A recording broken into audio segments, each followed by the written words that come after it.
नमः सिद्धेभ्यः। ओम नमः सिद्धेभ्यः। ओम नमः सिद्धेभ्यः। यदर्चा भावेन प्रमुदित मनादर दुर्यः छनादासित स्वर्गी गुण गण समृद्ध सुखनिधि लवन्ते सद्भक्त्या शिव सुख समाजं किमुतदा महावीर स्वामी महावीर स्वामी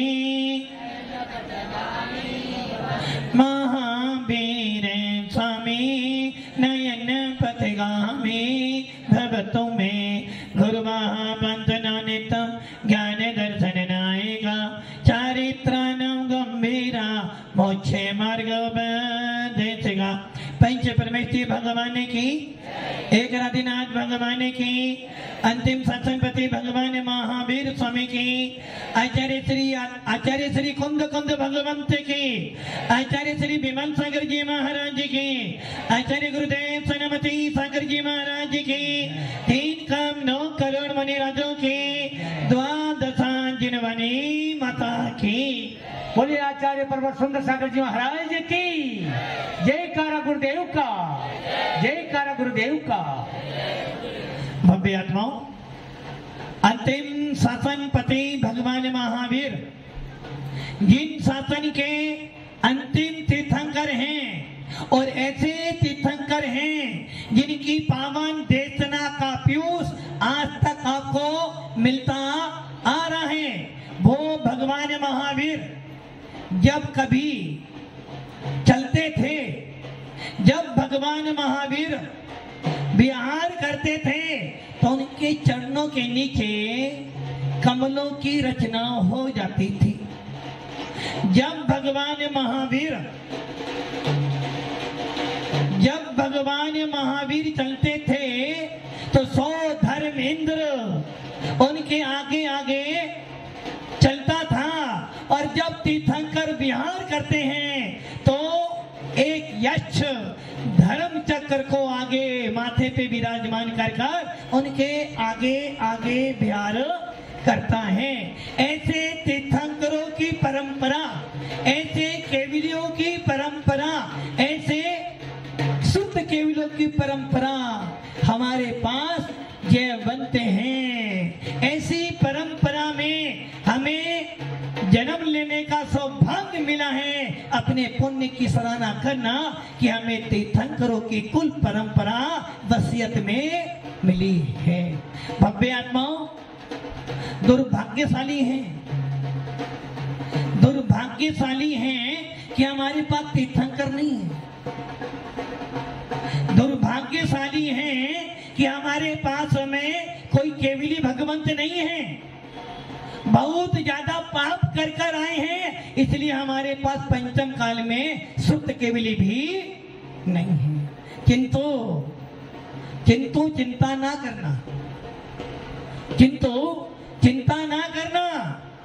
तीर्थंकर भगवान कह रहे कोई बात नहीं, तीर्थंकर ना हो, केवली ना हो, शुद्ध केवली ना हो, किंतु मेरे ही रूप को धारण करने वाले तीर्थंकर के युवराज ये मुनिनाथ इस पंचम काल के अंतिम समय तक जयवंत रहेंगे। भव्य आत्माओं, भगवान महावीर के शासन में आपको नमोकार मंत्र मिला है। जिस नमोकार मंत्र को पढ़ते जिस नमोकार मंत्र को सुनते नारकी भी मनुष्य बन जाता है। जिस नमोकार मंत्र को सुनते मनुष्य देव हो जाता है और जिस नमोकार मंत्र का स्मरण कर एक त्रियंश भी स्वर्ग में उत्पन्न हो जाता है। आपको ध्यान हो वो सेठ जी क्या कर रहे थे? समाई करने बैठे थे, मर गए, मेंढक हो गए और मेंढक बनने के बाद उस रागगिरी के अंदर भगवान महावीर का समोसरण आया और उस समोसरण के अंदर सब जा रहे थे। राजा भी जा रहा था, प्रजा भी जा रही थी, और वो मेंढक सोचता है चलो मैं भी चलता हूँ, मैं भी चलता हूँ। सुना है तीर्थंकरों के समोथन में जाने पर सबका कल्याण होता है, तो मैं भी समोथन में जाता हूँ। और एक साथ जैसे ही बावड़ी से बाहर निकलने की सोचता है, तुरंत ध्यान आता है कि मैंने सुना है मुनियों के पास, तीर्थंकरों के पास, भगवंतों के पास खाली हाथ, यदि ज्योतिष के पास खाली हाथ जाओगे तो खाली आओगे, वैद्य के पास खाली जाओगे तो खाली आओगे, और राजा के पास खाली जाओगे तो राजा नाराज हो जाएगा। इसलिए राजा के पास, वैद्य के पास और ज्योतिष के पास कभी खाली नहीं जाते। उसी प्रकार जब इन संसारी जीवों के पास खाली नहीं जाते, तो जो तीर्थंकर पद पर विराजमान हैं, जो विश्व वंदनीय हैं, ऐसे संतों के पास भी खाली हाथ नहीं जाना। हाथ भरा हो और मन खाली हो। राकेश जी, क्या हो? हाथ भरा हो, मन खाली हो। हाथ भरा हो और दिल एकदम निर्मल हो, हाथ भरा हो और मन में उनके प्रति श्रद्धा हो, तो समझ लेना तेरा संतों के पास जाना सार्थक है। संतों के पास जब जाओ तो दिल खोल कर जाना। जब संतों की वाणी सुनो तो पक्षपात छोड़कर सुनना, और जब भगवंतों के दर्शन करो तो मिथ्या छोड़ के करना, तो तेरा दर्शन करना सार्थक हो जाएगा। वो मेंढक सोचता क्या ले जाऊं, श्रावक तो बड़ी बड़ी चीज ले जाएंगे, मेरे पास तो मेंढक हो, क्या ले जाऊं। और जैसे ही सोचता है और देखता है कि एक बावड़ी में एक कमल खिला हुआ है, अब वो सोचता है कमल ले तो जाऊं, और किसी ने रोक दिया तो। काला जी, किसी ने रोक दिया हमारे यहाँ, पंकज जी हमारे यहाँ चलता है। अब वो कह रहे हमारे वहां नहीं चलता है। अब वो मेंढक सोचता है चल भैया मुझे तो भक्ति करने जाना है, और भगवान के दर पर अमीर हो या गरीब हो, छोटा हो या मोटा हो, 13 हो या 20 हो या 33 वाला हो, भगवान के समर्थन में कभी भेदभाव नहीं किया जाता है, पक्षपात नहीं होता है। और वो मेंढक एक पांखोड़ी, कितनी पांखोड़ी, पूरा कमल नहीं, एक पांखड़ी, और आप अष्टधर्म, उसमें भी नारियल, उसमें भी सोने का नारियल, उसमें चांदी के बादाम चढ़ाते हो ना। अब वो मेंढक मात्र एक कमल में से एक पांखड़ी मुंह में लेकर जा रहा है और भावना भरा है, अरहंत शरणम गच्छामि, सिद्ध शरणम गच्छामि। चलते चलते जा रहा था, और जैसे ही पहुंचने वाला था उधर से राजा सैनिक अपने हाथी पे सवार होके आ रहा था। तुरंत जैसे ही हाथी ने पैर उठाया, मेंढक उसके पैर के नीचे, पैर उठा हुआ है, मेंढक नीचे था और सोच रहा मैं कहां जा रहा हूं। धीरे धीरे चलो जी मंदिर, भगवन ते गुण गाने को, बढ़ते चलो हजारों लोगों, भी तेरा गीता पाने को, भी तेरा गीता। कहां जा रहा था वो, कहां जा रहा है और किसके पैर के नीचे है, और बोल क्या रहा है, घर से मेरे भाव्य बने में मंदिर जी में जाऊंगा, शांतिनाथ की पूजा करके करम अनंत नसाऊंगा, शांतिनाथ की पूजा करके, स्पार्थनाथ की पूजा करके करम अनंत नसाने को, बढ़ते चलो हजारों लोगों, भी तेरा गीता। मन में प्रभु के नाम की भक्ति थी, भार में मुख में कमल की पंक्ति थी, और भावना भारा है, और चलते चलते हाथ हाथी का पैर उठा हुआ है और वो नीचे बैठा है। हाथी को भी नहीं पता नीचे कौन है और मेंढक को भी नहीं पता मेरे ऊपर कौन है। और जैसे ही महावत ने अंकुश लगाया, हाथी ने पैर नीचे रख दिया। अब क्या हो गया? तुम बिन में व्याकुल भयो, जैसे जल मिन में जन्म जरा मेरी हरो करो मोय स्वाम। और मेंढक के मन में जिनेंद्र देव के प्रति भक्ति थी, भावना भाग के चला था, दर्शन तो करूंगा और दर्शन कर कर क्या करूंगा? दर्शनम देव देवस्य दर्शनम पापनाशनम दर्शनम स्वर्ग सोपानम दर्शनम मोक्ष। जैसे ही पैर रखा उसी क्षण प्राण निकल गए और वो हाथी मरकर, वो हाथी नहीं मरा, मेंढक मरकर चला गया। राजा श्रेणी समोसर में गया, भगवान की वंदना करी और बैठ गया। और जब बैठा था, सर्वेंद्र जी बैठा था, सबको देख रहा था जैसे आप देख रहे हो। कौन आया, कौन गया, कौन से कपड़े पहने हैं, देख रहे ना। और वो भी देख रहा था। देखते देखते देखा कि एक देव बहुत सुंदर लग रहा है, छोटा कद है, मुकुट पहना हुआ है और उस मुकुट में चिन्ह है और वो चिन्ह मेंढक का चिन्ह है। वो सोच रहा है ऐसा ये सुंदर देव और इसके मुकुट में मेंढक का चिन्ह कैसे, कहां से आया? ये सवाल पूछ लिया तीर्थंकर महावीर से। तीर्थंकर भगवंत कहते हैं, राजन सैनिक, इसको यहाँ तक पहुंचाने में सारा दोष, सारा हाथ तेरा ही है, मेरा है। भगवंत, मैं तो कभी चींटी भी नहीं मारता हूँ। भगवंत, मैं तो जीव दया करता हूँ, मैं तो हिंसा परमो धर्म का पालन करता हूँ। और मैंने सुना है कि मेरे भगवान ने सूत्र दिया था, जियो जीने दो, स्वयं भी जीता हूँ, दूसरों को भी जीने देता हूँ। और मैं आता हूँ, आज लोकतंत्र का वो दिन है, आज लोकतंत्र का वो दिन है जिस दिन आपको अपनी सत्य और अपने अस्तित्व को कायम रखने के लिए दिन मिला है। क्या करना आज आपको? राजस्थान में आज क्या लोकतंत्र का नेता चुनने का अधिकार मिला है। और ये अधिकार आपका जन्म सिद्ध अधिकार है। जब जब भी लोकतंत्र में कोई नेता चुना जाएगा तो लोकतंत्र के अनुसार चुना जाएगा। लोकतंत्र, लोक मैंने लोग, तंत्र मैंने समुदाय।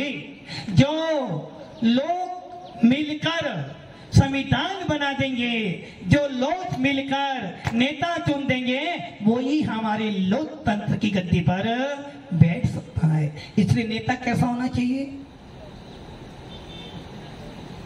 नेता कैसा होना चाहिए, ये चुनाव आपको करना है। आपका नेता कैसा होना चाहिए, ये चुनाव तुम्हें करना है। किंतु मोक्ष मार्ग का नेता कैसा होना चाहिए, ये चुनाव हमारे सर्वज्ञ ने किया है।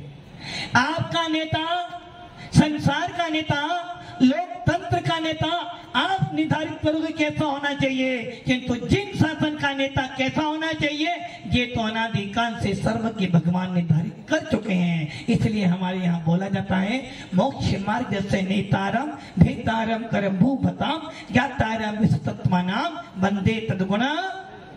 जो सर्वज्ञ हो, भीतरागी हो, हितोपदेशी हो, वो हमारे जिन शासन का नेता होता है। आज आपके अस्तित्व की बात है। अभी तक तो नेता अपनी चलाते थे, किंतु आज आपको अधिकार मिला है। यदि आप चाहो तो लोकतंत्र बदल सकते हो, यदि आप चाहो तो नेता को हटा सकते हो, और यदि आप चाहो तो अपनी वोट का बहुत ज्यादा मूल्य समझ सकते हो। आपका एक वोट, आपका एक वोट किसी की सत्ता गिरा सकता है, और आपका एक वोट किसी की सत्ता ऊपर ला सकता है। आपका एक वोट इतना कीमती है कि पूरे भारत का धन जमा हो जाए और आपके वोट का मूल्य नहीं दे सकता। आज आपको अपना अधिकार जताने का अवसर मिला है कि हमारा नेता कैसा हो, किंतु ये ध्यान रखना, लोकतंत्र का नेता तो बदल सकता है, लोकतंत्र का नेता बदल सकता है, रागी द्वेषी हो सकता है, पक्षपात कर सकता है, तो जिन शासन का नेता ना पक्षपात करता है ना राग द्वेष करता है और हमेशा रहता है, उसके लिए काल की कोई अवधि अनंत काल तक रहता है। इसलिए भव्य आत्माओं, राजा सैनिक से भगवान कह रहे हैं इसको यहाँ तक लाने में तेरा ही हाथ है। और राजा पूछता कैसे भगवान? अरे भैया, ये भी दर्शन करने आ रहा था, तू भी दर्शन करने आ रहा था, तेरे हाथी के पैर के नीचे मरा और आकर ये देव गति में पैदा। कितने भावों से? एक कमल की पाखोड़ी चढ़ाने से। और आप कितने दिनों से श्रीफल चढ़ा रहे हो? पैसा भी बर्बाद करो, नारियल चढ़ा रहे हो, नारियल काला जी, नारियल ना रियल महाराज, ना रियल महाराज उधर ओम रोम आचार्य सुंदर संगम चुन्न में नारियल अर्गम संभव अर्गम निर्वाप्ति स्व नारियल ना रियल। महाराज ना रियल नहीं है, नारियल है। महाराज रुको, नारियल चढ़ा रहा हूं, नारियल कह रहा हूं, रियल नहीं है। भव्य आत्माओं, आप इतनी पूजा कर तो फिर भी परिवर्तन नहीं हुआ और उस मेंढक ने मात्र दर्शन तक भी नहीं किए थे और वो देव गति में जाकर देव बन गया। इसका मतलब क्या हुआ? इसका मतलब क्या हुआ? मरते समय जीवन भर नहीं, यदि मरते समय भी तेरे भाव अच्छे बन गए तो तेरी मति सुधर जाएगी और जिसकी मति सुधर जाती है उसकी गति परिवर्तित हो जाती है। इसलिए हमारे शास्त्रों में लिखा है अंत भला तो किंतु अंत भला करने के लिए पुरुषार्थ को पूरा करना पड़ता है। मकान बनाने के लिए नींव खोदनी पड़ती है और जितनी बड़ी मजबूत नींव होगी उतना बड़ा मकान बन जाएगा। उसी प्रकार अंत भला तो सब भला और अंत भला करने के लिए पूरा जीवन लग जाता है जब अंत अच्छा निकलता है। भव्य आत्माओं, आचार्य उमा स्वामी भगवंत कह रहे हैं मरणांति किम सल्लेखना जो सिखा उत्साहित हो जा, मरने के लिए उत्साहित हो जा। और आचार्य समर्थ भद्र स्वामी कह रहे हैं कब मरना? फालतू में ना मरना। कब मरना? उपसर्गे दुर्भिक्षे जर्सी रुजायम चानिस्पति कारे धर्माई तनु विमोचन माहौरू सलेखना मारिया। इतने भव्य आत्माओं, कब मरना? जब लगे शरीर। अब भारत जी कब मरना? जब डॉक्टर कहते भाई जाओ ले जाओ। कब मरना? जब डॉक्टर के ले जाओ भैया अब नहीं मरना तो जब मरना है। किंतु मरने से पहले ये सोच लेना, क्या सोच लेना? इतना तो करना स्वामी, इतना तो करना स्वामी जब प्राण तन से निकले। इतना तो करना स्वामी जब प्राण तन से निकले। हो सिद्ध सिद्ध मुख में जब प्राण तन से, जब प्राण तन से निकले। हे स्वामी जीवन भर सेवा की है, हे गुरुदेव जीवन भर आपकी मैंने सेवा की है। अब आपसे मैं क्या मांग रहा हूं? बस यही चाहता हूं कि जब मेरी श्वास अंतिम निकले, जब इस श्वास की अंतिम श्वास हो तब मेरे मुख से मात्र अरहंत सिद्ध निकले, अरहंत सिद्ध निकले। और अरहंत सिद्ध बोलते बोलते, अरहंत सिद्ध सुनते सुनते मेरी श्वास निकल जाए तो मुझे भी वही फल प्राप्त होगा जो फल उस मेंढक को प्राप्त हुआ था। हे भगवंत, हे भगवान, इच्छा तो यही है कि मैं अपने होश हवास में, काला जी इच्छा तो यही है कि मैं अपने, क्या इच्छा तो मेरी है पंकज जी होश हवास में। काला जी क्या करना, वो कह रहे हैं होश हवास में ऊपर चला जाओ। तो मतलब कि होश हवास में ऊपर जाने के लिए तो एरोप्लेन आता है, उसमें जा। अरे भाई होश हवास में मरण मत कर, होश हवास में महाव्रत को धारण कर ले। क्योंकि समाधि तो तभी होनी है, समाधि कब होनी है, इसका उत्तर आचार्य भगवान समर्थ भद्र स्वामी कह रहे हैं। अब वो क्या कह रहे हैं, वो अपने संस्कृत भाषा में कह रहे हैं, उपसर्गे दुर्भिक्षे जरसी रुजायम चा निष्पत्तिकारे धर्माए तनु विमोचन माहुरुस लिखना मारिया। किंतु हो समास में भावना भाले, हो समास के अंदर जो निर्णय कर ले कि मुझे मरना तो निश्चित है, मरना तो निश्चित है, मैं मरूंगा, मैं, हाँ भैया मैं नहीं, मैं तो मरूंगा भैया, मैं मरूंगा संजय जी, मैं मरूंगा।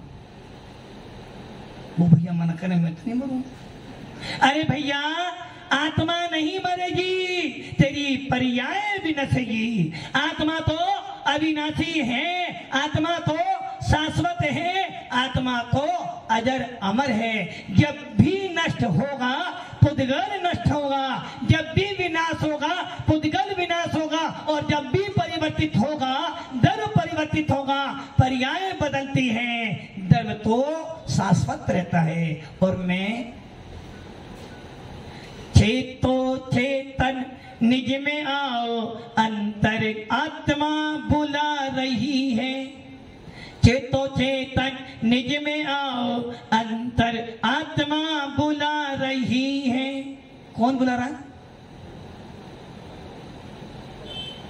राकेश जी कह रहे हैं महाराज अंदर वाले बुला रहे हैं। कौन बुला रहे हैं? अंदर वाले कौन? अंदर वाले कौन? अरे अंदर वाले कौन? इस संसार में सबसे ज्यादा मोह तुम्हें किनसे है? आपको सबसे ज्यादा मोह किससे है? अपने आप से तो मोह तीन काल में नहीं है। दादा को अपने से ज्यादा मोह पोते से है, स्त्री को अपने से ज्यादा मोह पत्नी से है, और पत्नी को पति को आपसे ज्यादा मोह नोटों से है। और एक पिता सोचता है बच्चा बड़ा हो जाए तो मेरी लाइफ सेट हो जाए। आपको अपने से मोह नहीं, आपको पर से मोह है, और जब जब पर से मोह करोगे आत्मा से दूर हो जाओगे। इसलिए मैंने कल बोला था, यदि जीतना है तो मोह को जीतो, जीतना है तो मन बुद्धि जीतो, और जीतना है तो रसना इंद्री को विजय प्राप्त करो, और यदि जीतना है तो श्री और श्रीमती को जीतो तो तीन लोक का नाथ बन जाएगा। और जो ये चारों के चक्कर में पड़ जाएगा कभी भगवान नहीं बन पाएगा। भगवान की बात तो छोड़ो, वो कभी सुमरण भी नहीं कर पाएगा। इसलिए भव्य आत्माओं, यदि वास्तव में तेरी इच्छा है, यदि वास्तव में तेरी इच्छा है सुमरण करने की, यदि वास्तव में तेरी इच्छा है सलेखना करने की, तो भैया सबसे पहले ये मान ले, मेरा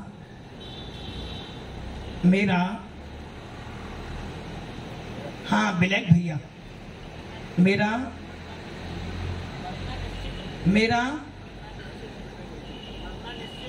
मैंने क्यों बोला मरने के लिए? मेरा परमाणु मात्र भी मेरा नहीं है। महाराज जी सही बात है, परमाणु मात्र भी मेरा नहीं तो घर छोड़कर, परमाणु मात्र भी तेरे साथ में नहीं जाने वाला, फिर भी चिंता करते हो, फिर भी जोड़ते हो। पता है कफन में जेब नहीं होती, कफन में जेब नहीं होती, और जब जाऊंगा तो सुई की नोक लेकर भी नहीं जाऊंगा, फिर भी जोड़ने की इच्छा अनंत की है। पता है कफन में जेब नहीं होती, सुई की नोक भी साथ में जाने वाली नहीं, फिर भी चिंता कर करके लाखों को जोड़ता है, और जब जुड़ जाता है तो उसकी रक्षा करता है, और अच्छा करने के बाद भी यदि खो जाती है तो राग देश कर कर मरण को बिगाड़ लेता है। अब क्या करना चाहिए? अब क्या करना चाहिए? जब पता था खाली हाथ आया हूं, खाली हाथ जाऊंगा, उसके बाद भी जोड़ा जा रहा है। देखो कल उस मुमुक्षु ने जान लिया खाली हाथ आया था, खाली हाथ जाऊंगा और साथ में लेकर कुछ नहीं जाऊंगा। यदि कुछ साथ में लेकर जाऊंगा तो अपनी आत्मा को लेकर जाऊंगा, साथ में लेकर जाऊंगा तो अपने सम्यक दर्शन को लेकर जाऊंगा, साथ में जाऊंगा तो अपने सम्यक ज्ञान को लेकर जाऊंगा, और जब यहाँ से जाऊंगा तो अपने चारित्र को लेकर जाऊंगा, और जब वहां भी रत्न लेके जाऊंगा तो वहां भी मेरा मोक्ष मार्ग प्रशस्त होता चला जाएगा। इसलिए जो जानते थे वो आ गए, और जो मानते मानते हैं वो सब यहाँ बैठे हैं। इसलिए भव्य आत्माओं, आचार्य भगवान समर्थ भद्र स्वामी कह रहे हैं कि हे आत्मन, हे ज्ञानी, कौन हो?